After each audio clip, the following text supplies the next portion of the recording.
میرے بھائیوں اور دوستوں، اسلامک بیانات کے لیے میرے چینل کو سبسکرائب کرو اور بیل آئیکن کو دبائیں۔ اللہ تعالیٰ کو شوق نہیں ہے گمراہ کرنے کا۔ ما یفعل اللہ بعذابکم ان شکرتم وآمنتم، اللہ تعالیٰ خود کہتا ہے تمہیں عذاب دے کے میں کیا کروں گا اگر تم شکر گزار بنو اور ایمان کے تقاضوں پر عمل کرو۔ تو اللہ جل جلالہ نہیں چاہتے کہ تم گمراہی کے گڑھوں میں جا کے گرو، لیکن جب تم خود وہ راستہ اختیار کر لیتے ہو گناہوں کا، معصیتوں کا، اور اللہ کا خوف تمہارے دل سے مٹا دیتے ہو، یہ احساس مٹا دیتے ہو کہ میرا اللہ مجھے ہر وقت دیکھ رہا ہے، تو اس کا نتیجہ یہ ہوتا ہے کہ تم خود گمراہی کے گڑھوں میں جا کے گر جاتے ہو، اور گر جاتے ہو تو تمہاری عقل خراب ہو جاتی ہے۔ جب ایک مرتبہ گناہ کی خاصیت یہ ہے کہ جب تک آدمی نے کوئی گناہ نہیں کیا تھا تو پھر بھی ایک دل میں حجاب رہتا ہے کہ بھئی گناہ ہے، نہیں جانا چاہیے، اس کے پاس نہیں جانا چاہیے۔ لیکن جب ایک مرتبہ جرأت ہو گئی، شیطان بہکاتا ہی رہا، نفس آمادہ کرتا رہا، یہاں تک کہ آگے آدمی مجبور ہو کر کہ چلو یار کر ہی لو ایک مرتبہ۔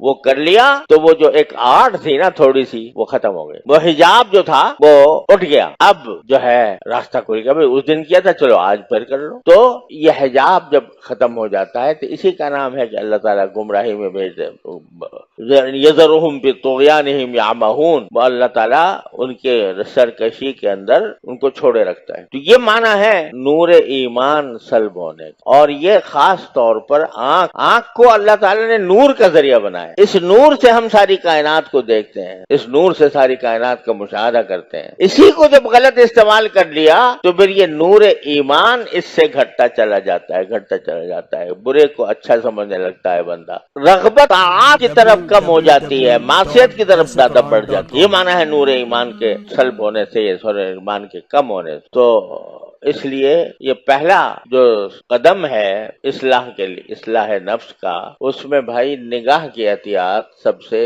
مقدم ہے۔ اور مجھے پتا ہے کہ آج کے دور میں نگاہ کی مکمل حفاظت ایک مجاہدہ ہے بہت بڑا، لیکن بھائی بیٹھے بٹھائے تو کوئی دولت نہیں ملا کرتی، ہاتھ پر ہاتھ رکھ کر تو کوئی دولت نہیں ملا کرتی۔ اگر ایمان کا نور چاہیے، اگر اللہ تعالیٰ کا قرب چاہیے، اگر آخرت کی فکر چاہیے، تو پھر یہ پتھر تو دل پر رکھنا ہوگا، یہ بتاؤ کون یہ گارنٹی لے کے آیا ہے کہ میں اگلے لمحے میں زندہ رہوں گا؟ کوئی گارنٹی لایا ہے؟ کسی کے پاس کوئی ضمانت ہے اس بات کی کہ اگلے گھنٹے جیوں گا؟ اگر ٹھیک اس وقت جب ہم اللہ بچائے اللہ جل جلالہ کی نافرمانی کر رہے ہیں، ٹھیک اسی وقت ہماری روح قبض کر لی جائے، خاتمہ کیسا ہوا؟ خاتمہ بالخیر مانگتے ہو کہ نہیں؟ یا اللہ ایمان پر خاتمہ فرمائی۔ لیکن کیا گارنٹی ہے اس بات کی کہ جس وقت گناہ کر رہے ہو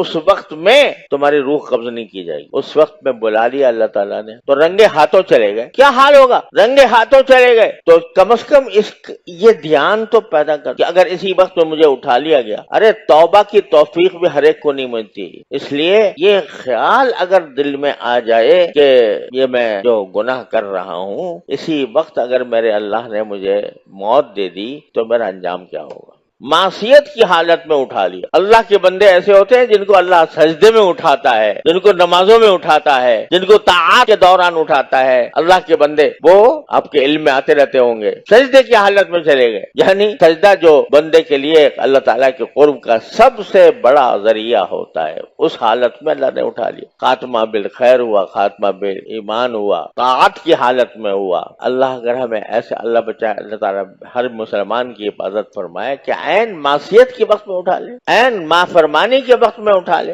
گناہ کے وقت میں اٹھا لے تو کہاں جائیں گے؟ لہذا ان باتوں کو تو سوچ کر اپنے دل پر پتھر رکھنے ہوں گے۔ پتھر رکھے بغیر نجات نہیں، زبردستی کرنی پڑے گی اپنے اوپر، تب جا کے چھوٹے گی بری عادتیں۔